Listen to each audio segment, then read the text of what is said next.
That's why I was looking up right now, but I was pretty sure we can.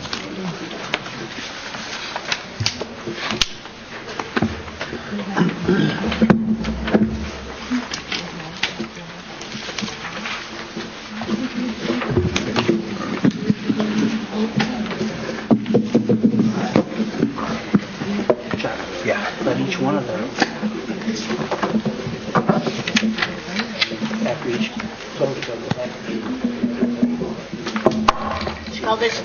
Call this meeting to order. Councilwoman Fulbright, would you deliver the invocation for us?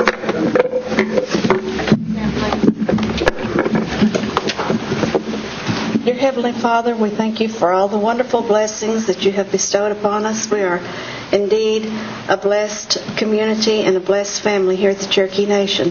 Please guide and direct us and help us all to remember why we're here, to make good judgments and have the best interests of Cherokee people at heart. We ask you to watch over our nation, our country, all of our warriors, wherever they may be. We ask all these things in thy name. Amen. Roll call. Bill England. Here.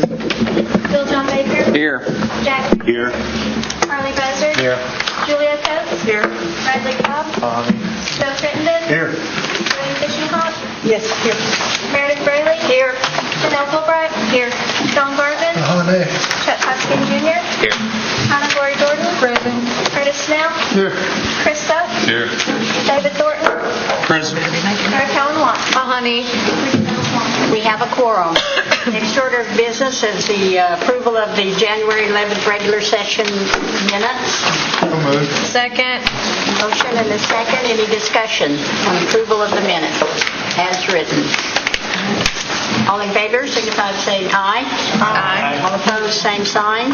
Motion carries. The minutes stand approved as written. Madam Yes. Speaker, I would like to make a motion to amend the agenda to add an additional 12 items. Items 2 through 13 under new business. Item 2, a resolution confirming William Grass as a member of the Cherokee Medical Services. Item 3, a resolution confirming the nomination of Casey Ross Patrick as a board member of the Cherokee Nation Education Corporation. Item 4, a resolution confirming the renomination of Foreman Ross as a board member of the Cherokee Nation Sequoia High School Board of Education. Item 5, a resolution confirming the nomination of Hellray Samhart as a commissioner of the Cherokee Nation Tax Commission. An act amending the election law. And item 7, a legislative act, the Cherokee Nation Motor Vehicle Licensing Code, amending the allocation of the revenues. Item 8, a resolution authorizing tribal officials to approve Indian preference applications. Item 9 is a resolution in support of the preservation and protection of the ancient Katuba Mound in North Carolina. Item 10, an act relating to donations and contributions to the Cherokee Nation, repealing portions of LA 43-03. Item 11, an act relating to the construction of and improving access to Cherokee-owned homes from public roads or right-of-ways. Item 12 is an act amending Legislative Act 21-09, authorizing the comprehensive budget for fiscal year 2010, Mod 4. And item 13, a resolution in support of the naming of a building at the University of North Carolina after a prominent citizen of the Eastern Band of the Cherokee Nation, Cherokee Indians, Henry Howe. I make that form of a motion. Do you have a second? And second, any discussion on amending the agenda to include these items under new business? All in favor, signify by saying aye. Aye. All opposed, same sign. Motion carries. Agenda stands amended. Next order of business is State of the Nation. I understand Chief Smith isn't here, and Deputy Chief Grayson will deliver the State of the Nation.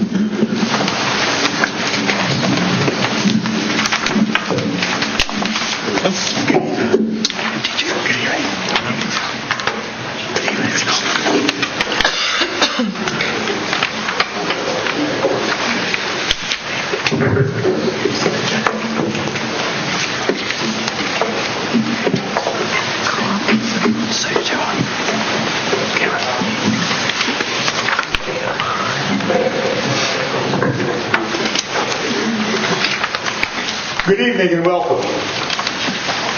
Tonight, let's begin by recognizing our Cherokee Nation friends, family members who have passed on this month. We have several people to hold in remembrance tonight. Hastings Shade, former Deputy Chief. Harley Terrell, Cherokee Nation Council member from 1996 to 1999. Lewis Jennings, who worked for the Cherokee Nation for more than 13 years in roads and sanitation. Judy Lamar Hutchinson. Lucy Sand Drywater. Earl Jr. Clerk. And Patty Thompson. Could we please have a moment of silence? Thank you. This month we are honoring a family of Cherokee warriors. The Clay family. We will begin tonight by honoring one of the Clays. Hang on a minute. Jack Wayne Clay. Jack Wayne Clay was born June the 12th, 1930 at Chakota, Oklahoma, and grew up and attended school in Warner. By the time he was 16, he was an Eagle Scout and already in the Oklahoma National Guard. He enlisted in the Army, Air Force, and took basic training in Texas, followed by truck mechanic school in Wyoming and Texas, a trade he followed his whole working life. After training, he was sent to Japan. And when the Korean War broke out, Jack was sent to a unit called Bout 1. Their job was to teach Koreans how to fly and service F-51 fighter planes. His unit received the Korean Presidential Unit Citation for the job they did. Jack served in the Air Force for 4 years and was overseas for nearly 21 months. He was promoted to the permanent rank of sergeant in 1950. His most honorable moment in service came in Korea when Bob Hope came to visit them in Christmas 1951. After his military service, Jack came home and worked for Tyson Foods in the maintenance section for 22 years. Jack, would you come down, please?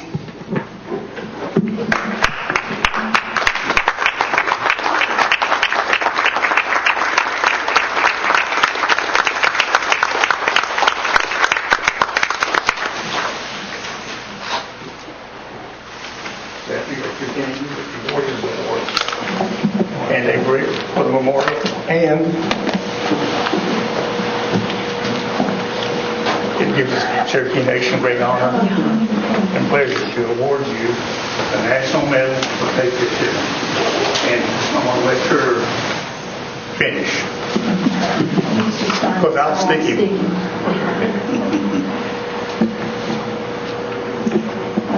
I should let you finish. Thank you for your service. And would you mind standing right over here? And could we give everybody give Jack a hand?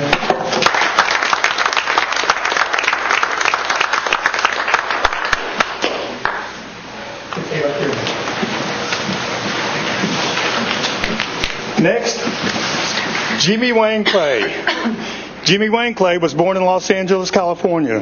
He was 18 and in high school when he joined the Marines. He went to boot camp in San Diego, California, and then to school in Tennessee to learn how to work on helicopters. From there, he was stationed in New River Air Station, North Carolina, until his service was over. He was in the Marines from May 1975 to July 1983, and then went into the inactive reserve until he joined the Arkansas National Guard in 1993.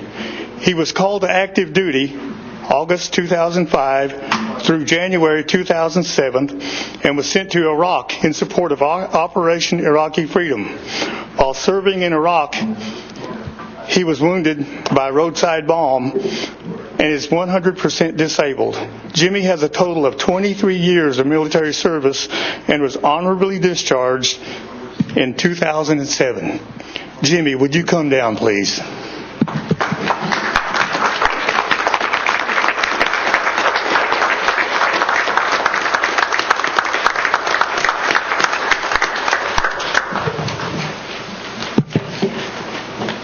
Jimmy, it gives us great honor and pleasure to present you with the Cherokee National Medal of Patriotism, and we thank you for your service, sir.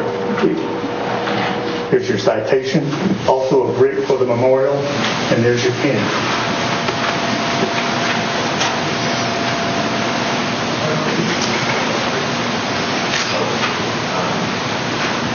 Going to say he was wounded in Iraq, and they're probably going to stick him again right here. Just stay right here, sir. And next we have Jimmy Eugene Clay. Jimmy was born in 1933 in Warner, Oklahoma. He went to Warner High School and entered the Air Force when he was 17 years old. He served in Texas, Okinawa, Korea, Japan, and California. He served 3 years, 9 months in the service. After finishing his time in the Air Force, he attended college and received his degree in engineering. Jimmy retired from Hughes Aircraft after 35 years of service. He lives in California and could not be here tonight. And Jack will accept his award on Jimmy's behalf.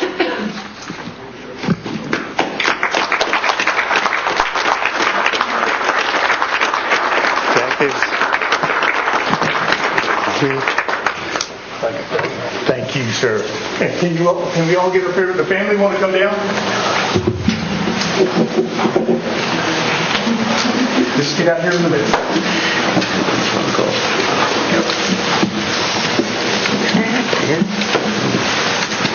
You know, a lot of times when we have a World War II vet or an older vet that comes in, chances are his brother and his son or daughter is also serving in the military or has served.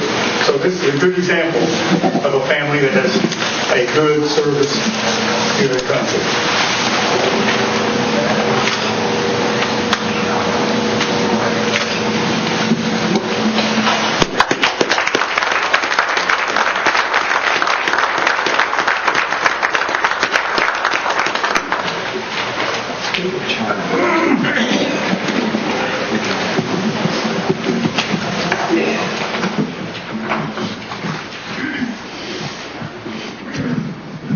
We have some changes within the Cherokee Nation. We have some administrative changes that we would like to announce tonight. We are announcing the transition of Educational Services Group Leader, Dr. Neil Morton, to serve the nation as the Senior Advisor for Education. Dr. Morton came out of retirement to fill a leadership position with the nation, and we truly appreciate all that he has done for our young people. He has a wealth of knowledge and experience. I am grateful that he agreed to continue to serve in an advisory position. The group, yes, let's give him a hand. Is Neil in the audience tonight? Very humble. The group leader position is responsible for overseeing all education services, including Sequoia Schools, Head Start, JOM, Cultural Resources, Learn and Serve, and scholarships. This position will be held by Melanie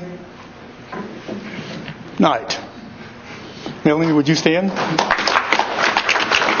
That was the second position.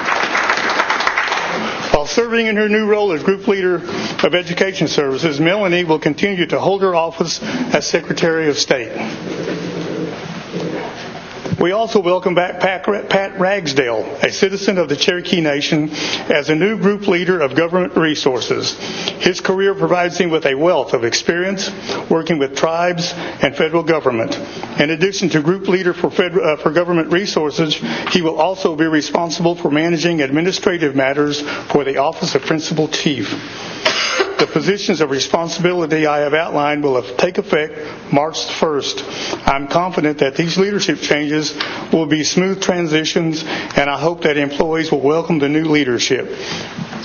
We'd also like to share with you that the Cherokee Nation Health Center in Salina has been named a recipient of the Laboratory Excellence Award from COLA, a National Health Care Accreditation Organization for Laboratories, and we congratulate them.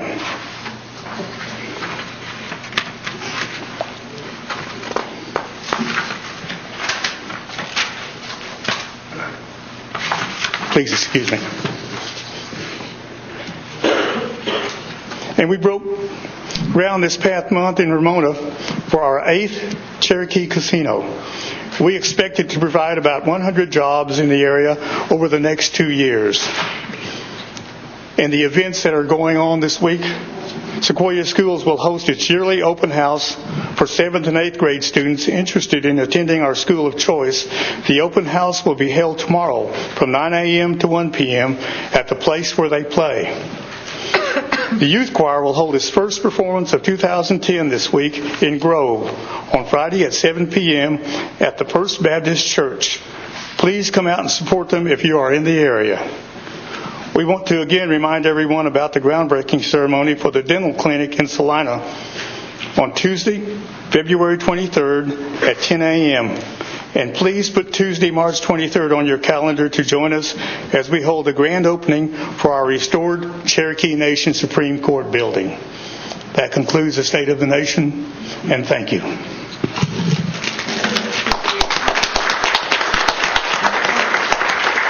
Appreciate that brief report.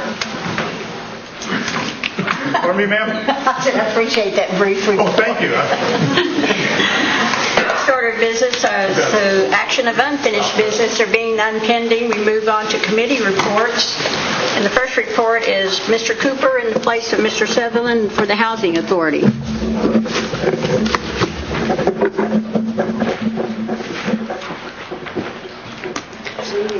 Good evening. It's good to be here. It seems like I just seen you all a few minutes ago. David asked me to come this evening and give his report. As you know, he's out of the office, but he's hoping to be back Monday, if everything goes well. He did want me to let you know that the Housing Authority Board meeting has been moved to this coming Tuesday, a week from today, and it will be at noon at the Housing Authority Aline Hogner Conference Room there on Hensley Drive. The meeting is set to begin at noon. The meeting had to be rescheduled because of a conflict that some of the board members had. Housing Services staff continues to be busy with stimulus funds. The deadline to have all these funds 100% obligated is about 45 days away. We expect to meet all of those deadlines. And currently we do have a number of jobs available and open, and that's out on the website. If you have any contractors or know of any contractors asking about construction bids, please refer them to the website or have them contact us or the procurement staff, and we'll be more than happy to help them out. We're seeking bids on everything from housing accessibility to rehab, replacement homes, and also we're upgrading some of our apartments in several of the areas. We're doing everything from cabinets to doors to windows to hot water tanks. All those jobs are jobs that are being bid out right now at this time. There are a number of jobs out there for Carroll contractors, both big and small, so if you know of any, please let them know. I did want to let you know that some of the larger jobs do require mandatory pre-bid, so they need to be aware of that. I did a quick check this afternoon, and I think there was around 30 jobs that were posted on the website that just related to housing stimulus funds that are open right now. So over the next 4 weeks, these bids will be open, and we'll look at getting all that money obligated. The Community Shield program, our insurance program that we have for tribal members, continues to do well. Currently, there's about 2,350 families that participate on that program. We have right now 968 mutual help homes under management and 520 NAHASDA homes under management at Housing Services. We also have 923 low-rent apartments out in several communities. I'm guessing David wanted to give his staff some, show his appreciation to them, because he did put this in his report. He said, managing these properties to keep staff busy without good, dedicated employees, our task would be greater than they are. We really appreciate the job that staff does. I think that's all I have for our report this evening. If you have any questions, I'll be more than happy to answer those for you. Questions or comment from Mr. Cooper? Excuse me, John. It's not. Thank you. Thank you. Next two reports are by Mr. Slayton, Cherokee Nation Entertainment and Cherokee Nation Business. Good evening, Council. Be reporting on C&E first. The month of December, we finished at $4.9 million. The first fiscal quarter of the year was soft, and it was soft all across Oklahoma in gaming. And we feel like the second quarter of this year should be much better. Over the weekend, we saw a lot of traffic there for Valentine's Day, and the last week of January and the first 2-3 weeks of February are always important, and we're seeing an upward tick in that, so we're glad to see that. Monthly contributions to the nation beyond the dividend. Taxes collected on our retail sales were $153,000. On our liquor excise tax was $14,000 for a total of $168,000. Some of the expansion projects that we have underway, the construction of the West Salem Hotel is ongoing. We still anticipate opening that for Memorial Day. The construction on the theater at Hard Rock is going well, and that will open in August, the end of August. It's going to be a really fine facility there. We're decided to offer another food outlet there at Catoosa in the Old McGill's. It will be an Italian restaurant that will open on March the 1st. Cultural tourism has booked over 40 groups for the 2010 tour season, bringing in approximately $40,000 in revenue. We've already mentioned that the dedication for the Supreme Court building will be March 23rd, and we hope to see everyone there for that. Cultural Tourism would like for us to announce that they've launched a new Facebook page as well as an updated website. The Facebook page name is Cherokee Nation Cultural Tourism, and the website address is www.cherokeetourismok.com. I know they've worked real hard to get those up and get information out on the web. Job-wise, currently employed 3,810, 222 of which are CSG employees. Our total Cherokee percentage is 59.3, with other Native American at 8.5, for a total of 67.8 Native American. At the management level at C&E, 59.9% are Cherokee, with other Natives Americans at 7.1%, for a total of 67% in management. That's my report on C&E, and I'll take any questions before I move to C&B. Mr. Slayton? Brief report on C&B for December. Total consolidated revenue for all of our companies was $5.2 million. Monthly contributions to the nation in excess of the dividend. We provided shared services to the nation in an amount equal to $188,000. Updates, some of our subsidiaries. CCRC is in the process of estimating a new design-build contract for Dover Air Force Base that is hoped to generate $12 to $13 million in revenue over the next couple of years. APSE negotiated a 6-month contract to June 30th of their Boeing Wichita Bend management contract, and our new market tax credit negotiations are ongoing for a $16 million transaction that is hoped to close in March next month. Job-wise, current employment is 59 at C&B. Total percentage of 59.3 are Cherokee, and other Native Americans at 8.5, for a total of 67.8%. That's my report on C&B. Comments? Yes, Ms. Fisher-Hawk? Yes, I got one for you, Sean. It has to do with some people on the ethics board, and I think one of them sits under C&B, and it'd be Robert Huffman. As you know, there's some problems we're discussing right now with CNI and the money they have lost. And I sent an email around, and I think Sharon Bertram is one of them that got sent the email. There's 3 people on the ethics board. One of them would be Huffman, one of them's William Grass, one of them's Tonette Hummingbird. And one of your board members on CNI has, starting, I don't know whether any other way to say it than he's making money off a project of CNI, and he's also on the board. And the Ethics Commission ruled it was not a conflict of interest. So could you please get with Huffman and ask him to write something up and explain to the council why it wasn't a conflict of interest? I believe Sharon has addressed a letter to Dave. Dave's out until Thursday, and I think once he gets back and reviews that, it will be sent.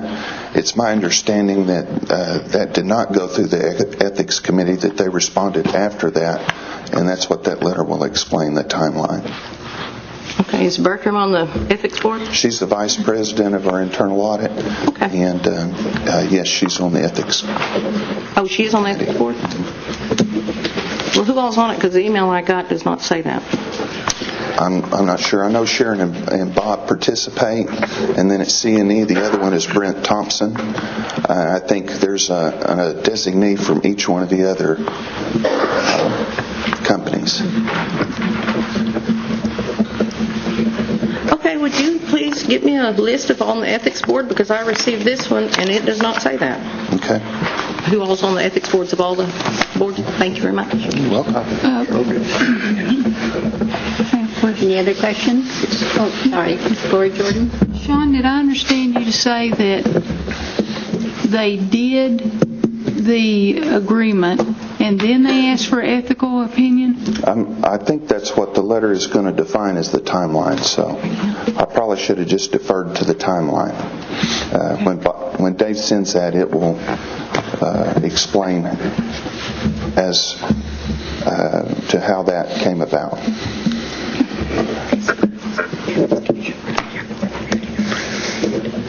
Any other questions? Comments? Thank you, Sean. You're welcome. The final report is Cherokee Nation Industries, Mr. Collins, Brian Collins. Evening, Brian. Good evening, Council.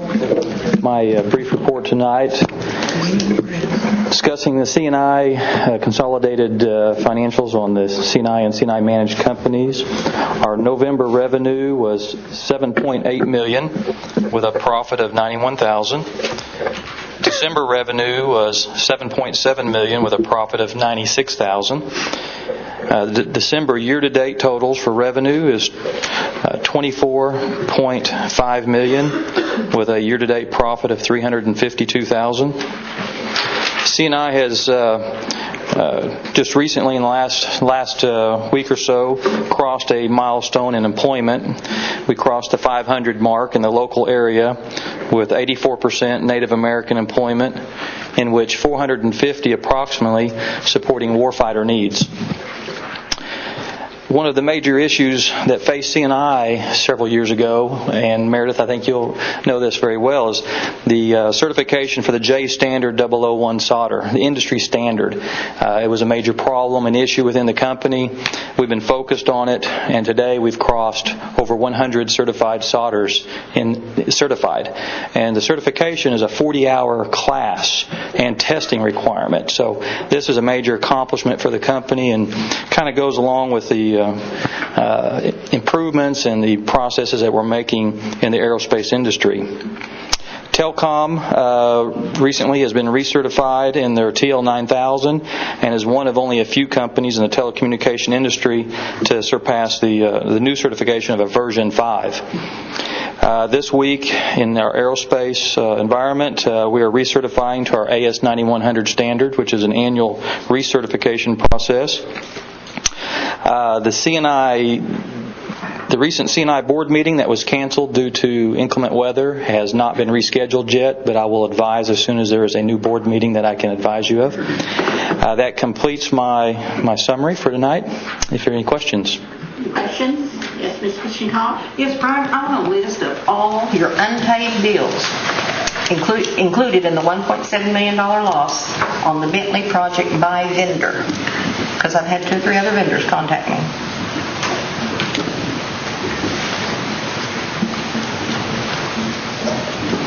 Okay.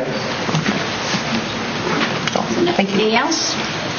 Any other questions? Yes, Ms. Gloria Jordan? Brian, we're also still waiting for those minutes that you were going to provide to us, a year's worth of minutes. Okay. I think we talked about I will follow up on that. the committee meeting. Okay. I'll do that. Any comments? Thank you, Brian. Thank you. Our next order of business is old business. There being none pending, we move on to new business. And the first item is a resolution authorizing the BIA to revise and update the Indian Reservation roads. Mr. Buzzard. Yes, what this does is actually a submittal on a yearly basis to the BIA to update and add new roads to the inventory system for the Indian Reservation Road Program for the Cherokee Nation. I move for its approval. Thank you, Chair. Moved in second. Discussion. All in favor, signify by saying aye. Aye. All opposed, same sign. Carried. Item 2, would there be no objection? Madam Speaker? Yes. Could I, if this is the time, could I possibly put forth that we take item 2 through 5 in total? Yes, that's what I was going to say. Thank you. Sorry. There being no, is there an objection, Mr. Hoskin? Yeah, I just respectfully object because I'd like number 2 considered separate. I have no problem with the ones that follow.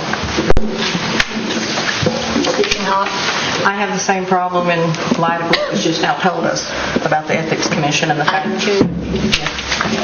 Mine's the same. Okay. Same situation. Sure. Any others? Okay, we'll take item 2 separately and then 3 through 5 in total if there would be no objection. Mr. Dr. Cobb, want to continue? That was all I had as far as putting them in total. I would accept. We'll take item 2, it's separate. Yes, ma'am. Yeah. Are you wanting me to read that? I'll second your motion. Item 2 is a resolution confirming William Grass as a member of Cherokee Medical Services, LLC, which passed out of the Rules Committee on February the 9th. And I would swiftly ask that we put that forth and make a motion. Motion to approve. And Ms. Calmont, you second? Yes, thank you, Speaker. Discussion. Yes, Mr. Hoskin? Well, Madam Speaker, thank you. What I've heard this evening has given me some reason to pause with respect to Mr. Grass. I certainly don't know whether any action he's taken has run afoul of any ethical rules, but it's my understanding that Mr. Grass is on an ethics committee. It's the same ethics committee that I think we just heard sort of took an after-the-fact look at a business transaction that might, I stress might, implicate some ethical rule on one of our entities' boards. So I think I'm in a position right now where I have more questions than I have answers with respect to Mr. Grass, so I couldn't support his nomination this evening. I feel the same way, especially in light of what come up. And a matter of fact, Speaker, I move to table. Motion to table. Do I have a second? Second. Moved in second. All in favor, signify by saying aye. Aye. All opposed, same sign. Aye. Roll call. Yes is to table. Brad Cobb, Yes. Jeff Crittenden, Yes. Jody Fishingham, Yes. Meredith Rayleigh, Yes. Janelle Fulbright, Yes. Don Marvin, No. Chuck Hoskin Jr., Yes. China Tori Jordan, Yes. Curtis Snell, Yes. Chris Soap, Yes. David Thornton, Yes. Karen Kellen Watts, No. Bill England, Yes. Bill John Baker, Yes. Jack Baker, No. Arlie Buzzard, No. Julia Coates. No.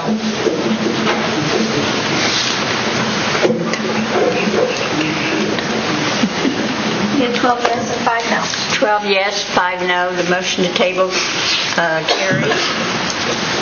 Okay, items 3 through 5. Dr. Cobb, you want to explain each one separately and then we vote on them in toto? Item 3 is a resolution confirming the nomination of Casey Ross Petherick as a board member of the Cherokee Nation Education Corporation, passed out of Rules Committee February the 9th, and I put that in form of the motion. Was that in toto? Them all in toto. Oh, I'm sorry. Thank you. Item 4 is a resolution confirming the renomination of Foreman Ross as a board member of the Cherokee Nation Sequoia High School Board of Education, passed out of rules February the 9th. And item 5 is a resolution confirming the nomination of Harold Ray Sam Hart as a commissioner of the Cherokee Nation Tax Commission, also passed out of rules on committee February the 9th. I put all those in form of a motion. Second. Any discussion? Madam Speaker, I know Mrs. Casey Ross Pester is here, but I don't know if any of the others folks are. Mr. Hart's here. Okay. Does anyone have any questions? Mr. Patrick, you want to come forward?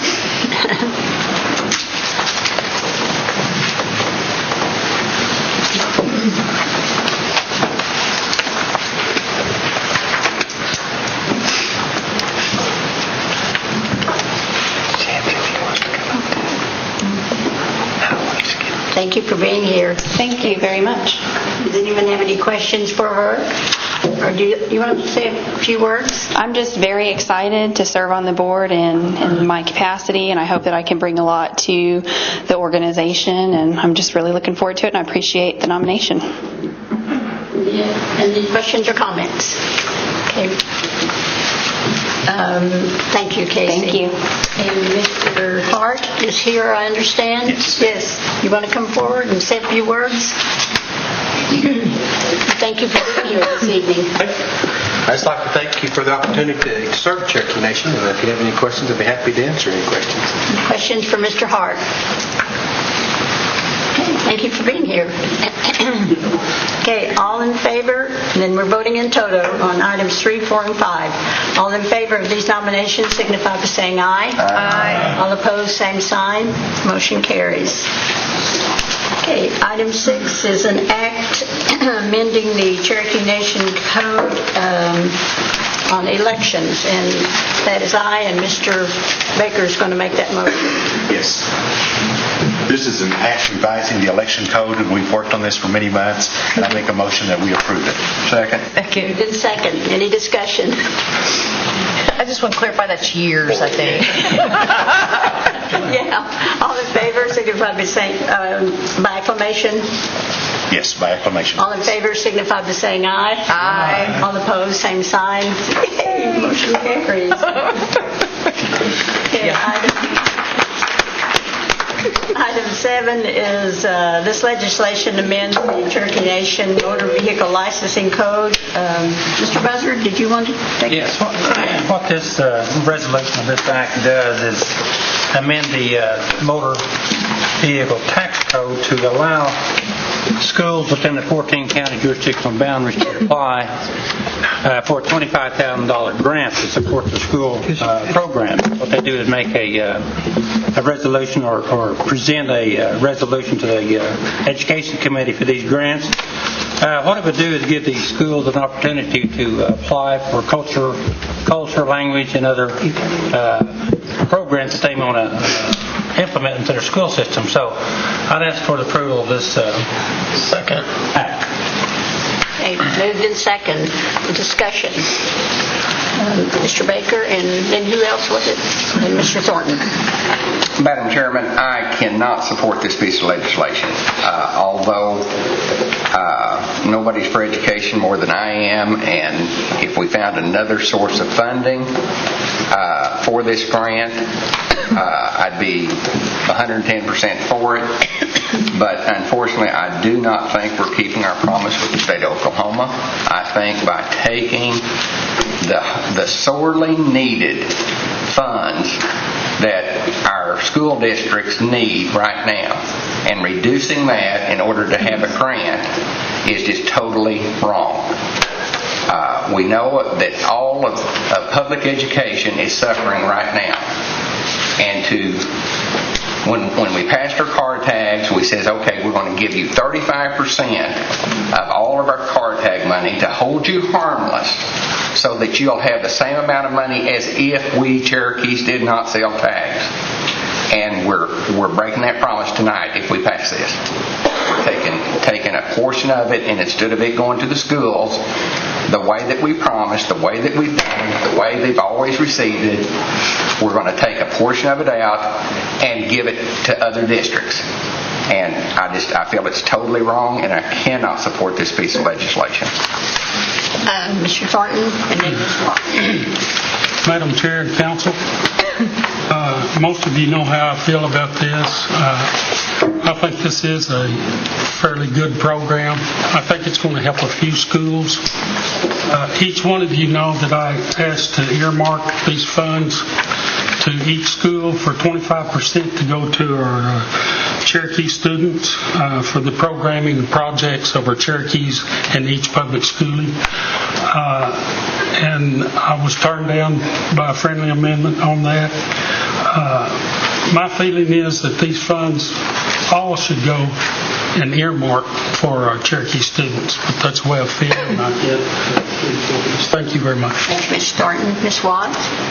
Thank you, Madam Speaker. As a sovereign nation, although we do have to enter business agreements with the state of Oklahoma, the idea that somehow they've kept their promises to us is kind of amusing, in that somehow by making sure that our Cherokee population and the commitment that we made when we entered on council of office to commit to programs like this, because I'm very proud of Councilman Buzzard for bringing this forward, for taking a leap of faith and doing something different and responding to how our tribal citizens have come forward to us and said that school boards weren't responsive when they asked for Cherokee programs in our school, even though we were giving them all these dollars from our car tax. So I'm very proud to co-sponsor, and was honored that Councilman Buzzard allowed me to co-sponsor with this bill, because I think this is the absolute right thing to do in exercising our inherent right to govern ourselves within our borders and to make sure the public schools are serving our population by furthering the language and the culture of the Cherokee people. So I'm excited to support this legislation tonight. Thank you, Madam Speaker. Any other questions? Mr. Crittenden. I'll not be supporting this for the reasons that, some of the reasons that Mr. Thornton and Councilman Baker mentioned. I believe a man's word is his word, and same with a sovereign nation. So I'll not be supporting this. Thank you. Any questions or comments? Madam Speaker, I'd like to make another comment. I know we've given the motor fuels tax to the schools for the last several years, and I've had people come up and say, why can't we do this for our kids in our school systems? Well, what we come back and do is come back and give more money to this organization in the school, and we have no accountability of those dollars that go to the school systems now. At least this legislation will at least tell us where 5% of that dollars is going to those school systems. Those dollars are put there by Indian folks within the 14 county jurisdictional boundaries by buying car tags. So I think we should have a little bit of a say of where those dollars are being spent. We're not taking away from those schools, we're just reallocating 5% of those dollars. So I would ask each council member to take it upon themselves to analyze this legislation and ask for them to approve it. So thank you, Madam Speaker. Any other questions, comments? Yes, Mr. No, I just thought of this, and you're talking about that 5% to be spent. I'm sure that 5% will be taken from our public schools and the school district.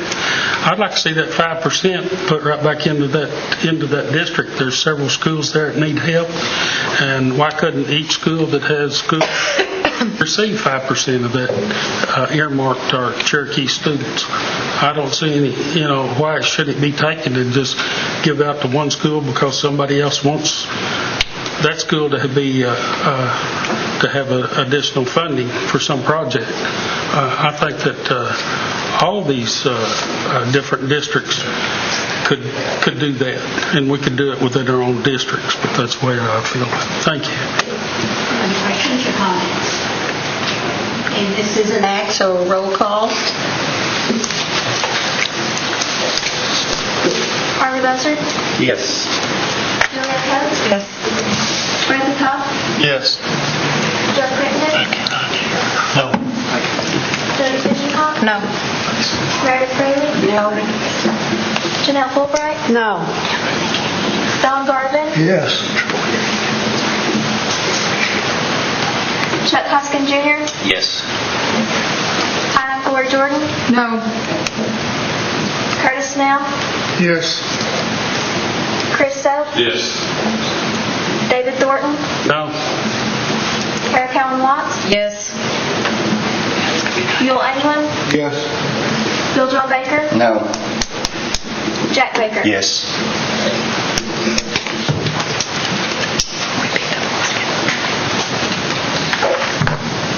Ten yes and 7 no. 10 yes, 7 no. Motion carries. Item 8 is a resolution authorizing tribal officials to approve Indian preference applications. Mr. Jack Baker. Thank you, Madam Speaker. This is a resolution authorizing tribal officials currently within the registration department to approve Indian preference applications. These applications currently are being sent to the Bureau of Indian Affairs. If our own registration department approves them, then that will speed up their applications. I make a motion that be approved. Second the motion. Moved and second. Any discussion? All in favor signify by saying aye. Aye. All opposed, same sign. Motion carries. Item 9 is a resolution supporting the Eastern Band of Cherokee Indians in preserving and protecting the sacred Katua Mound in North Carolina. Ms. Calwatt? Thank you, Madam Speaker. If you are not familiar with the story, in North Carolina, Duke Energy is threatening our mother town, Katua. So please get out on the internet or ask one of us after this, but I want to move to approve. Second. Moved and second. Any discussion? All in favor signify by saying aye. Aye. All opposed, same sign. Motion carries. Now to the Executive and Finance, we have item 10. It's this legislation amends the Donation and Contributions Act. And Mr. Hoskin. Thank you, Madam Speaker. This legislation is an amendment of legislation we passed a short time ago on donations and contributions. In essence, in my view, it seeks to rebalance our process so that the council can gain back some of the authority it gave up during the initial legislation that was passed. And so with that, I'd move for its approval. Motion second. Do I have a second? Second. Moved in second. Any discussion? Yes, Ms. Calwatt? Thank you, Madam Speaker. I know that this has not been an easy path, and this has been a somewhat controversial issue. But for those that supported it before, I don't know why we would want to go backwards so quickly. We've given it very little time for this to work itself through, and I hope that we don't support this legislation tonight. Thank you very much. Any other? Yes, Mr. Hoskin? And I appreciate my colleague from Rogers County work on this issue. I do think that it did go too far. The council gave up too much. I think what is good about this amendment is it does preserve some of the provisions in the law we passed that apply some scrutiny to this process, and I think it's good scrutiny. But it does so without making the chief's decision really the only decision that matters. That's not really the way our system ought to operate. This will restrike the balance. Thank you, Madam Speaker. Any other questions or comments? Okay, this is an amendment to an act, so roll call. Yes, you do support the amendment. Curtis Snell, Yes. Chris Soap, No. David Thornton, Yes. Tara Cowan Watts, No. Yul England, No. Bill John Baker, Yes. Jack Baker, No. Harley Buzzard, No. Julia Coates, No. Bradley Cobb, No. Joe Crittenden, Yes. Jody Fishinghop, Yes. Meredith Fraley, Yes.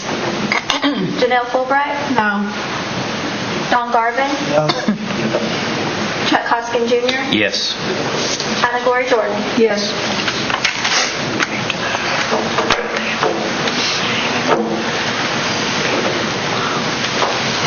You have 8 yes and 9 no. 8 yes and 9 no. So the motion carries. Failed. Yes, as you support it. What'd you say? 8 yes and 9 no. Oh, 8 yes and 9 no. I'm sorry. Motion fails. Okay.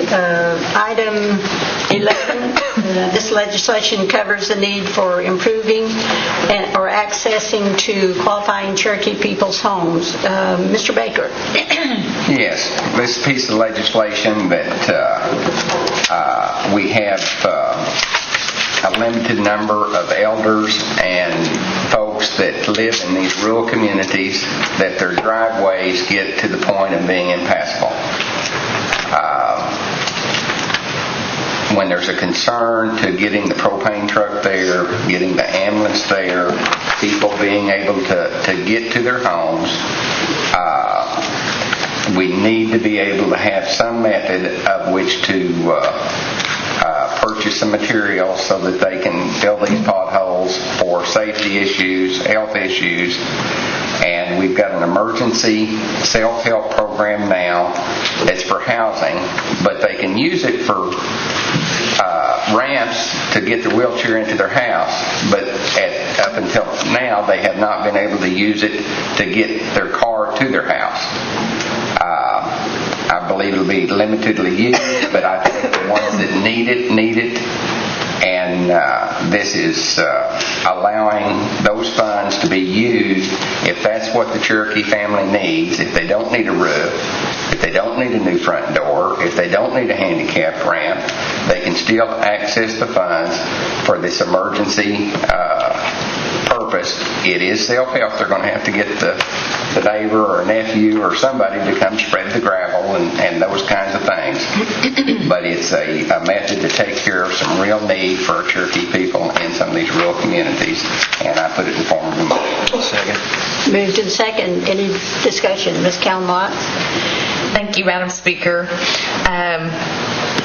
When I look at the use of public funds for where we go from government responsibility to personal responsibility, I think this is one of those items that I personally question about who should be responsible for it. I know that county governments will not go onto private driveways for a reason. I think in the 80s there were lots of people that would tell you that was not a good thing. So during committee today, when we put this issue forward and I asked to bring more sunshine to the issue by publishing the list of those people that would get this gravel, it was denied. So I don't understand that we would be able to afford as a nation to meet the demands of gravel across our rural population. And I'm not quite confident that we don't have the means and the ability under existing programs, if it's truly an emergency situation and a family's in dire need of just gravel for their entrance, that we wouldn't be able to accommodate it. But to create the idea that any Cherokee is entitled to gravel if they live in a rural area provided by our Cherokee government, when we have such a vast number of imminent needs other than this, when we already provide doors, windows, roofs, I wonder what the rest of the world gets to do. I mean, do they sit there because other governments don't provide this? There wasn't a lot of debate based on research and facts and historical data, and I am not comfortable creating a demand and a new service in this area, so I will not be supporting this legislation. Thank you, Madam Speaker.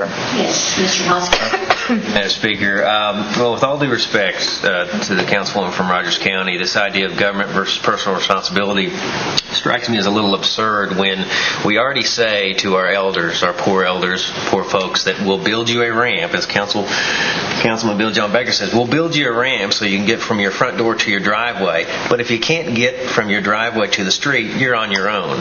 To me, that just defies any sense of compassion that I can understand.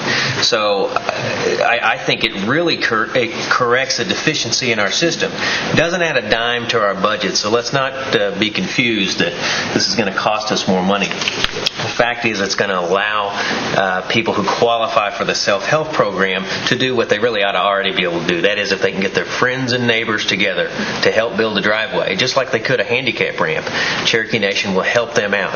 I've heard Chief Smith talk time and time again about Doogie and working together and self-help, self-determination. This is an opportunity for our folks to do that.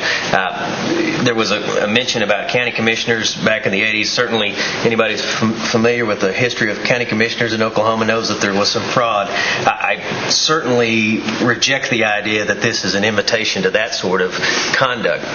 What this says is that if a county government is willing to put in a tin horn, for example, on a Cherokee elder's driveway, that our existing money that we use for bridge and access, Madam Speaker, they can use those funds to access the public roadway. To me, this makes sense. To me, we should have already been doing this. And so I reject the idea that this is an irresponsible use of money. I reject the idea that this somehow is an entitlement that we can't afford. The fact is the money's already there.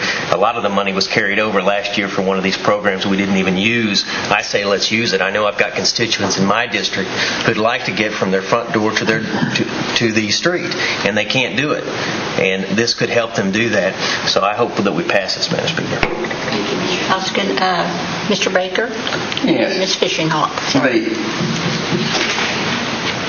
The good councilwoman that mentioned that there was an amendment offered that would publish who got this gravel, failed to mention that the rest of the amendment was let's give each council person 3 loads of gravel and then have them publish who they give it to. That has nothing to do with anything. We have elders out there that we have emergency funds, but to say, yes, you qualify, yes, if you need a new roof, we'll do that. We'll buy shingles for you. Or if you need a new door, we'll buy a door for you. But to say that, no, you can't buy gravel with it, I don't get it. Because the needs for some elders are not the same as the needs for the other. It would be like saying that we'll give oxygen to you if you need a walker. Or we'll give a wheelchair to you if you need cancer treatment. It makes no sense to me. We're not opening the sky up.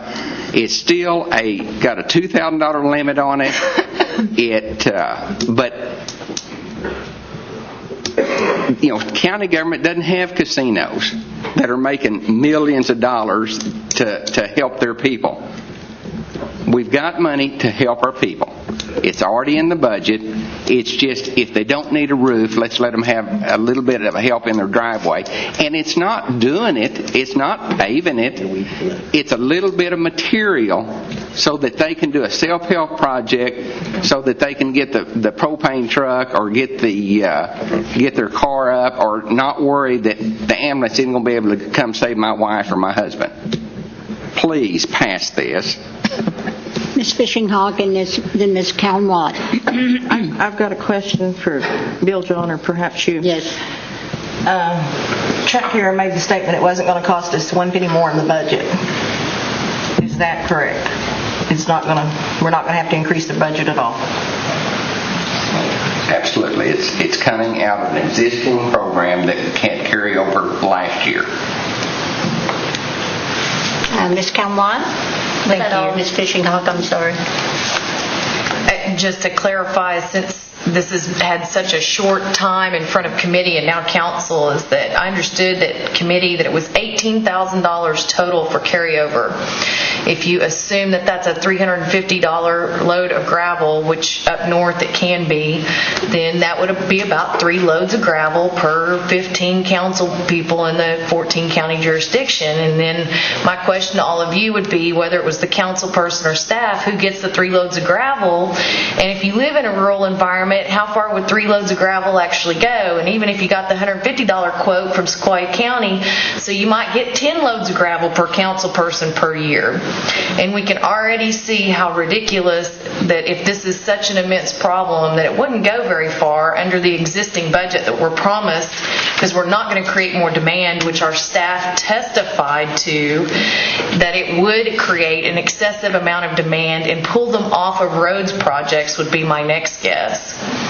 So for me, it's pretty apparent when we have other things that although I guess we're going to perpetuate the rumors and the falsehoods about Indian casinos being some windfall, But the Cherokee Nation decided a long time ago, I thought, as a group, that we were not going to hand out our money on the street corner, that we were going to take our money and invest it in our communities in a way that would make people self-sufficient and not buy votes using casino dollars. Thank you, Madam Speaker. Mr. Huskin? I just think by that logic we ought to disband the self-help program, because if we want to encourage self-sufficiency, then let's eliminate that program. That same argument, Madam Speaker, could have been used to argue against the program that says let's help you build a wheelchair ramp or let's help you put shingles on your roof. This is really, we're trying to address the same problem. These are some of the poorest folks among us. And we're sitting here debating whether it's going to destroy their self-sufficiency if we throw some gravel on their road with the dollars that we already have. I don't buy it. We ought to pass it. Thank you, Madam Speaker. Any comments? Questions? Yes, Ms. Gloria Jordan, and then Mr. Thornton. And Janelle. We always seem to be outraged over the smallest amount of money. We have talked about over the past week losing up to $2.2 million in an arm of CNI. I've heard one council member here tonight advocate that's where our money needs to go. I would much rather put a load of gravel on an elder's driveway for $150 or $350 than lose the $2.2 million we've done and given CNI some money to start a construction business that, in my way of thinking, they had no business being in. And if we're going to talk about public accountability, I've been all for that amendment if we'd been going to expose anybody and everybody in this room that works for Cherokee Nation or is on this council that some way indirectly receives money other than their council pay from Cherokee Nation. If we're going to expose that, then I'll gladly put down my little elder's name that receives this gravel. I'm just outraged at this whole conversation. You want public accountability? Let's start with this council. Mr. Thornton, and then Ms. Fulbright. I'm going to be for this, of course, because I think it's going to help a few people in my district. I don't think I have thousands of people in my district that need this. I think there's probably less than 5 if there's that many. But the thing about this isn't divvied out to each council person for $350 for 3 hours. This goes through a program that's already set up that goes to all over the nation. And whether my district gets 3 or 4 or whether Rogers County gets 10, I don't care. I just want the people served, and that's the way I feel about it. Program's already set up, the money's there. Why not let's play a little God doogie here and help our people out? Thank you, Madam. Sure. Ms. Fulbright? Thank you. I'm for this. The program already exists that we get the money from, and I don't think we're going to be flooded by requests. So far, I haven't had any such request, but if it were known to be available, I think there might be a few situations. I don't think it's going to bankrupt us to fund this or to use the funds that are already available. And I know the county commissioners down in Sequoia County will not do anything for a private drive. And in certain rare situations, I think there should be a way for us to get them some gravel, and then they would have to get their neighbor or their tractor or something out there and spread it themselves. It's just self-help expanded a little bit. And I'm for it. Thank you. Thank you. Any other questions or comments? Ms. Fishing-Hawk? I debated this. As a matter of fact, when we voted on it in committee the first time I passed, I've decided I'm going to be for it. I, like Councilwoman Tana Glory Jordan, have a problem with appointing somebody to the board that's lost over $2 million, but fussing when we have to give $300 away. So I will support this. Any other questions or comments? Oh, I'm sorry, Mr. Crittenden. I just want to say that I'm in support for some of the reasons that were just mentioned. I don't think it'll be a huge flood, but I do think there's some folks out there that need our help. And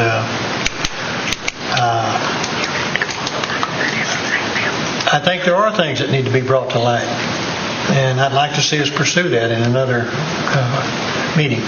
Thank you. Thank you. No more comments? This is an act, so roll call. Yes, if you support. Jack Baker, No. Harley Buzzard, No. Julia Jones, No. Bradley Cobb, No. Joe Crittenden, Yes. Jody Fishingham, Yes. Meredith Fraley, Yes. Janelle Fulbright, Yes. Don Garvin, No. Chuck Hoskin Jr., Yes. Hannah Glory Jordan, Yes. Curtis Snell, Yes. Chris Stokes, No. David Thornton, Yes. Kara Cowan Watts, No. Buell Anglin, No. Bill John Baker. Yes.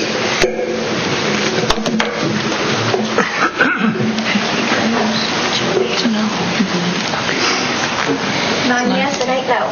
9 yes, 8 no. Motion carries.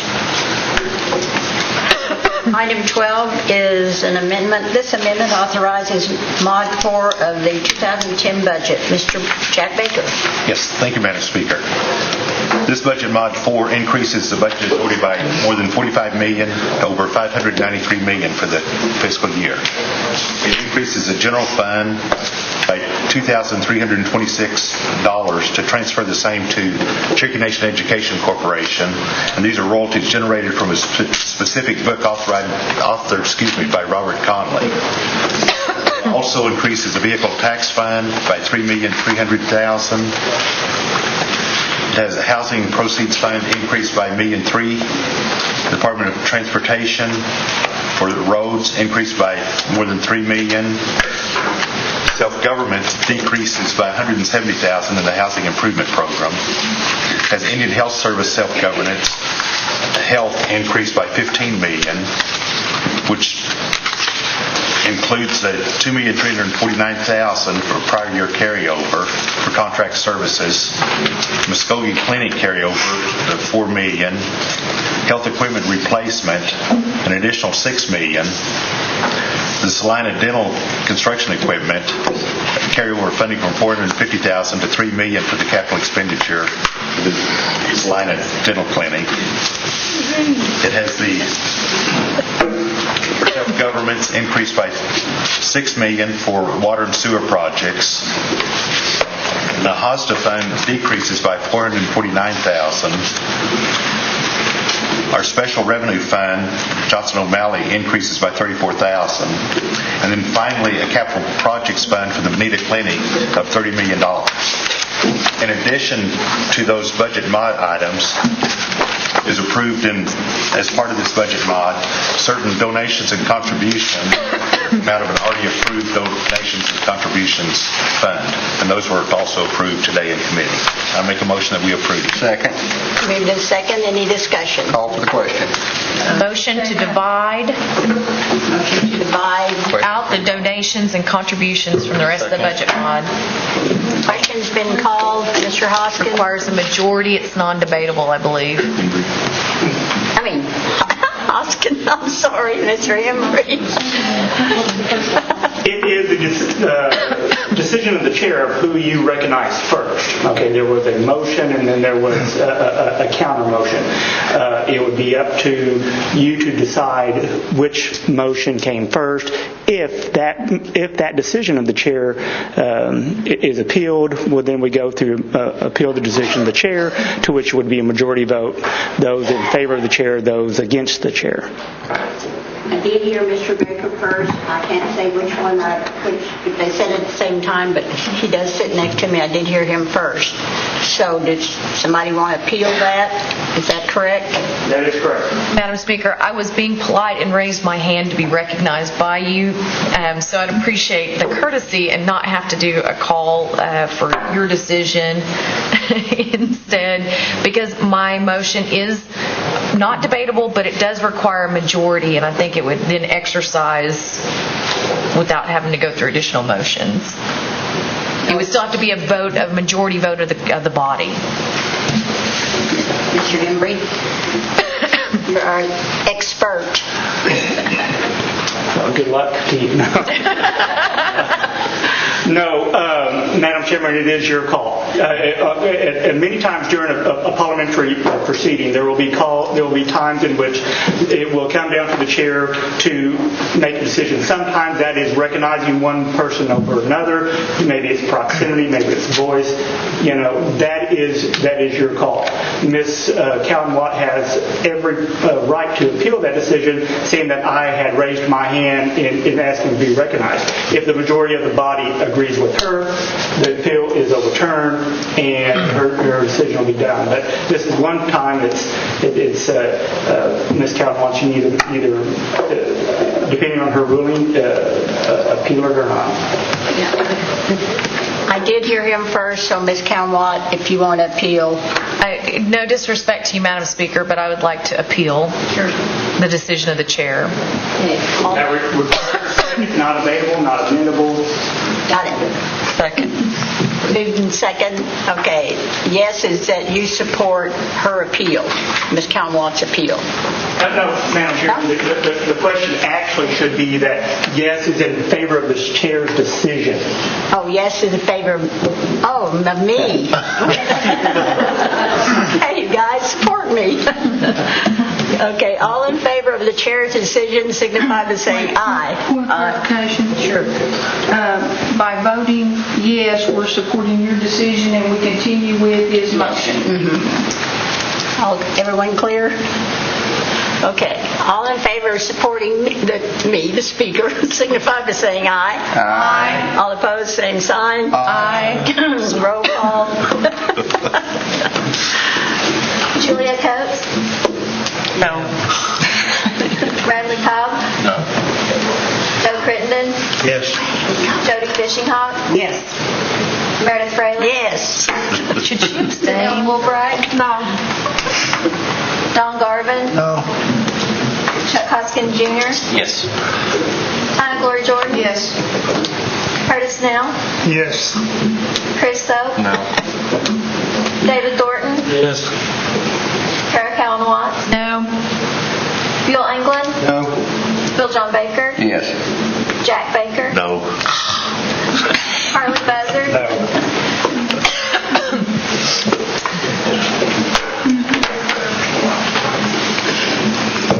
8 yes and 9 no. 8 yes, 9 no. I fail. Okay, Ms. Callan-Watt. Madam Speaker, I respectfully resubmit my motion for division to divide out donations and contributions in total from the budget modification. Basically, that sheet. Paper here. You want to So they would be separate. support each one. So in total, donations and contributions would be voted on separate as one item from the budget mod. Oh, okay, I understand. Madam Speaker, Yes. on information, I suppose, once those items are passed, it actually is a single budget mod with whatever we pass that's divided out as a single piece of legislation that goes before the chief. That remains the same, right? There's a single piece of legislation that will go to the chief, correct? That's my understanding. Is that your understanding? I mean, yeah, this is simply a motion on the floor concerning our business. Okay, all in favor of, do we have a motion? It is a motion to divide, and it's not debatable, but it requires a majority. And did we have a second? Yes, ma'am. Okay, all in favor signify by saying aye. Aye. All opposed, same sign. Aye. Okay, roll call. Yes, you support the division. Janelle Woolbright, Don Garvin, Yes. Chuck Hoskins Jr., No. Anna Gloria Jordan, No. Curtis Snell, No. Chris Soap, Yes. David Thornton, No. Kara Callan-Watt, Yes. Bill England, Yes. Bill John Baker, No. Jack Baker, Yes. Harley Buzzard, Yes. Julia Coates, Yes. Bradley Cobb, Yes. Joe Crittenden, No. Jody Fishinghawk, No. Meredith Fraley. Yes.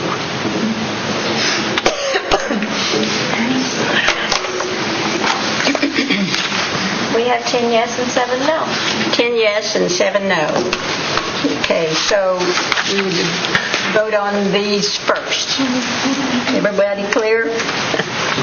One at a time or all at once?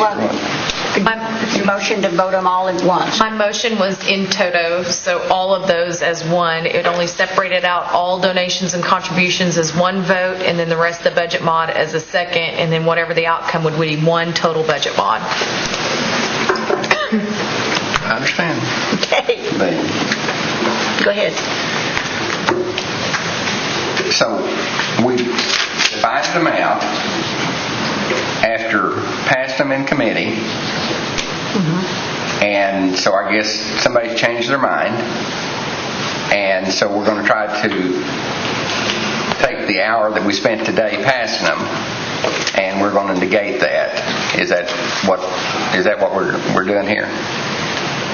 I don't know what you're doing. I can't speak for you, Councilman Baker, but... Well, I mean, we spent an hour today going over these individually and talking about them, and they were close votes, but they all made it to the table. And I guess we gathered up another vote so that the Boy Scouts of America don't get funding, and let's look here. The Oaks Indian Mission, the Cherokee Children's Mission, the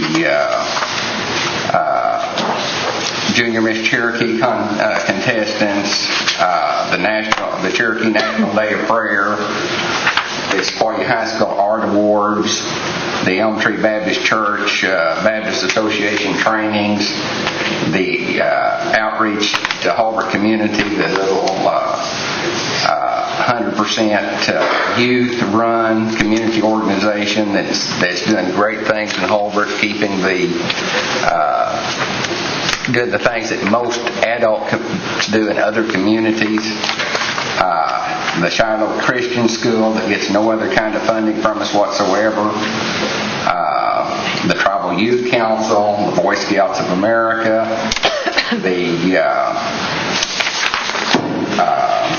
and so we've done this parliamentary procedure so that we could undo what we did. Is that what this is getting at? That we don't want the Boy Scouts and the Cherokee National Day of Prayer to take place? I mean, folks, we did away with our community assistance to this better system. We worked on it today. We passed these items, and the Boy Scouts in this case is going to save Camp Darby, that's been around almost 100 years, that literally thousands of Cherokees have gone to, and I guess somebody got to somebody, but we sat there for an hour today and hammered through these things, and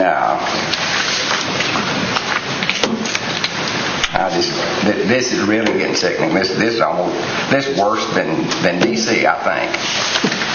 Ms. Count Watts and then Ms. Coates. Thank you, Madam Speaker. First of all, I think that all those things that were listed are great things, and there's a commitment from the tribe that wasn't given much deliberation after our staff did extensive reviews on each of those items on how we could use existing programs and existing resources to provide for the needs of those organizations without spending additional cash that we need to reserve for the remainder of the year should the economy continue to remain stagnant or even go south further. So I'm not for sure about my colleagues, but I know constitutionally none of our dollars are spent until both we, as the body of the council, and the chief agree, and then it's signed off until the Cherokee people's money can be spent. So I hope nobody made any phone calls to tell them about checks they were going to be handing out, because until it comes through this full council and is approved by the chief, there is nothing officially done on behalf of the Cherokee Nation But at the same time, I hope that the public understands that these were given full consideration, and many of them were documented to be in the queue for the tribe and our existing programs and staff to build a more lasting relationship with these groups and not just hand over a check. That's the easy way out. We shouldn't always just hand out a check. We need to make sure that they are a viable program and that we have a lasting relationship where we can provide ongoing resources for these groups. And some of the means that are being offered are not the way we should be doing business. Thank you, Madam Speaker. Ms. Coates? I would echo what Councilwoman Watts has just stated, that there have been potential sources that have already been identified of other tribal programs where these very worthy causes, nobody disputes that, can be supported without going to additional funds here. I just also want to say that I find the charge ironic that we spent a lot of time on something and now we're going to do something different from this, because this whole initiative is resulting from previous legislation that was passed to do community assistance in a different fashion, and now to turn around and do this kind of thing is undermining a legislative initiative that we passed just a couple of months ago, and we really haven't given it time to work, in my estimation. It's always difficult to transfer to something new. There are kinks to be worked out, but we need to be patient and have patience, because I ultimately believe that we're going to end up with a better result, a better way of doing things than what we've had in the past. So, thank you. Mr. Crittenden, and then Mr. Hoskin. Thank you, Madam Speaker. If I heard right, we went through division and we separated these so-called community assistance programs or whatever out and voted on them. Is it true that these go back then and become part of the budget mod? Okay. But can they be vetoed separately, or will it all be in the budget mod? We'll have to. Okay.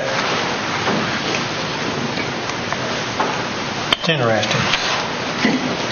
And we're 5 months deep into this year, I think, somewhere thereabouts, and we've helped very few people. I don't think this program is working very well. My comments. Thank you. Thank you. Mr. Hoskin, and then Dr. Cobb.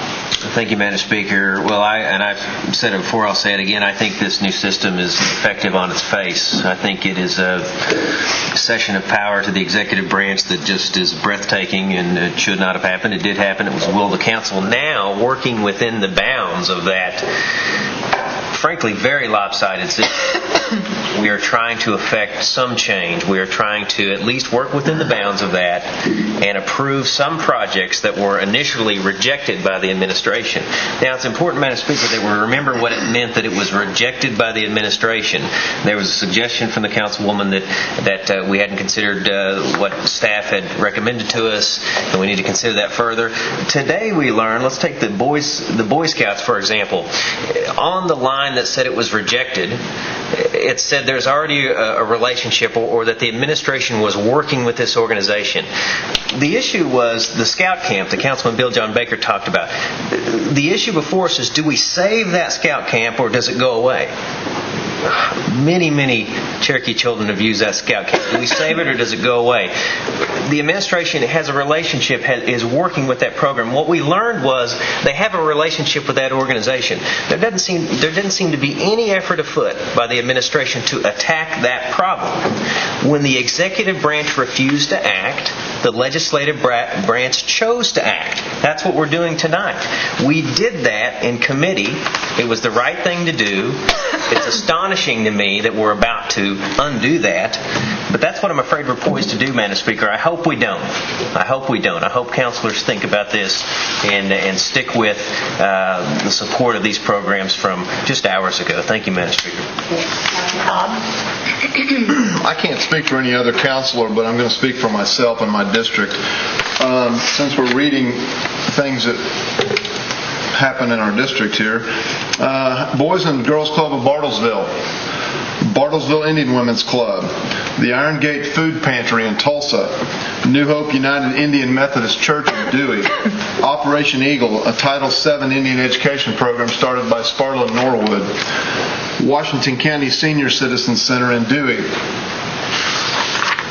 Are those projects important to my district? Absolutely. To be fair, I have had this discussion with the Secretary of State, and I've voiced my concerns, some of the same concerns that y'all have. This is nothing more for me other than I have given my word to let them work this out instead of me as an elected official handing out money. And I have no problems with a certain amount of time. If that doesn't work, we need to revisit that. I don't have a better problem with it. But I don't believe as an elected official that my job is to hand out money. I do not believe that. Do I want all these things? Do I think they're important, the things that I read in my district? Absolutely. But I have given my word to the Secretary of State. We sat down. I have gone to the Secretary of State and said, what are the options here? And I've been given options, and those options haven't played out yet. And until they play out, I think we need to leave it the way it is. I think we need to divide this and give them the time. Does that mean that I don't have any concerns about it? No, I do have some concerns about it. That's my job as an elected official. If I don't feel like it's going the right way, then we need to revisit it. So that's my 2 cents. Thank you, Madam Speaker. Dr. Cobb. Ms. Fishing Hawk? You know, some people here tonight spoke about being physically responsible. And I don't think we showed a lot of physical responsibility tonight when some of us voted to reappoint a board member at the chief's request that helped lose $2 million, and we didn't even bat an eye.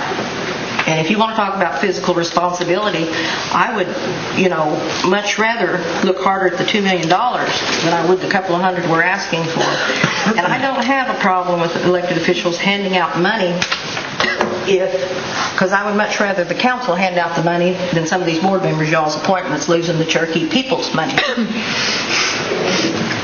Any other questions or comments? Okay, all in favor of approving the... We're going to do them in toto, is that? Yes, that's her we're just opposed to just wash the slate. Roll call vote.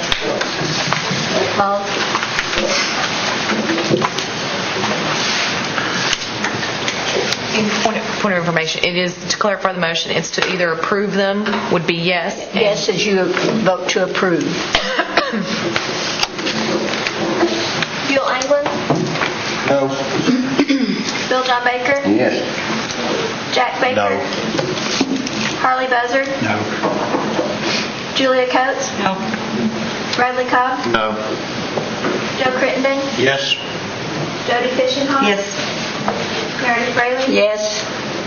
Janelle Fulbright? Yes. Don Garvin? No.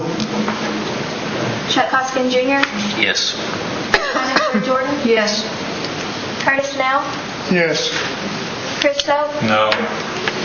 David Thornton? Yes. Kara Callan Watts? No.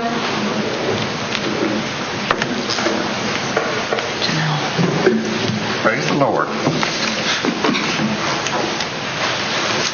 9 yes and 8 no. 9 yes, 8 no. These will be included in the mod this evening. Great. Call for main question. The question's been called. This is a budget. All in favor? It's an act, so roll call. By acclamation? Okay. By acclamation. All in favor signify by saying aye. Aye. All opposed, same sign. Aye. Okay, motion carries. Okay. Out of Education and Culture Committee today, we have a resolution that supports the naming of a building at the University of North Carolina after a prominent citizen of the Eastern Band Cherokee. Coates. This is a resolution to name a building at the University of North Carolina after Henry Owl, who was a citizen of the Eastern Band. He was the first person of color to attend the University of North Carolina. He was also very instrumental in helping Congress to pass legislation to provide citizenship, U.S. citizenship, to the Eastern Band of Cherokee Indians. We will be joining the Eastern Band of Cherokee Indians and the Catawba Nation in requesting the naming of this building, and I move for the approval of this resolution. Second. Moved in second. Any discussion? All in favor signify by saying aye. Aye. All opposed, same sign. Motion carries. Now moving on down to announcements. Mr. Garvin. Make a motion, we have a fire next month so we can kind of warm up. Yeah, I agree. Maybe we need 2 weeks of work. Ms. Fishing Hall? I have an announcement. I have a question. Can I ask a question? Mr. Hembry? Well, Mr. Hembry or somebody over there. They made an announcement at the beginning of the council meeting that Pat Ragsdale was coming back. And I know that there was some talk about his position and everything, but I also know that Todd Inlow is his father-in-law, or his son-in-law, and I'm making sure that there's no conflict there, that he won't be answering to anything. And then I also heard the rumor that the chief had made a place for Paula coming back, his wife. Could you talk to that? No, I guess Melanie. Yeah, you might be in there when you... All right. One announcement. What I would do is consult the Ethics Act that we have to make sure that there is no conflict of interest to those particular family members. To be honest with you, I did not know Todd Inlow was the son-in-law to... Well, you're not paying attention. Maybe I'm wrong. I'm not paying attention. I'm not paying attention. I'm just... Ma'am, I will tell you that we will look into it and make sure that the laws of the Cherokee Nation are completely complied with. Ms. Knight, did you want to respond to... I can. Pat Ragsdale is slated to come back as a group leader of government resources, and that's a group leader position on the same level as Todd Inlow, not superior to Todd Inlow, so Todd would not be reporting to Pat. And as far as Paula's role, we have defined a role for exterior government relations and tribal relations with other tribes, also assisting me in intergovernmental work and intragovernmental work. And the third project is the Tribal Recognition Project, where we've been educating legislators a lot in other states, primarily Tennessee and Georgia, on the proper federal recognition process and Cherokee tribal groups that are out there. So those are 3 major projects that she would be working on. I guess I got one more question. Is Paula going to get a raise, or is she going down in pay from what y'all was paying her up at Washington? And the other question is, if you don't know that, that's fine. You can get it back to me. Yeah, I don't think that's appropriate to address here. You can't address it in a public forum. Okay. Just get it to me. And Pat, too, please. Thank you, Madam Speaker. I had an announcement, because I think we're at announcements, right? Okay. So if you know about Oak's mission and are familiar with them and their mission and are free on Saturday night, I believe there's still room at their banquet, which the reception starts at 5 and I think dinner starts at 6. Is at the Jazz Hall of Fame in Tulsa, and they're having their annual fundraiser, and I'm sure they would welcome all of you attending. Thank you. Any other announcements? Do they have a keynote speaker? Yes, but I was behaving. Any other questions? Announcements? Entertain a motion to adjourn. Move we adjourn. Second. Signify by saying aye. Opposed?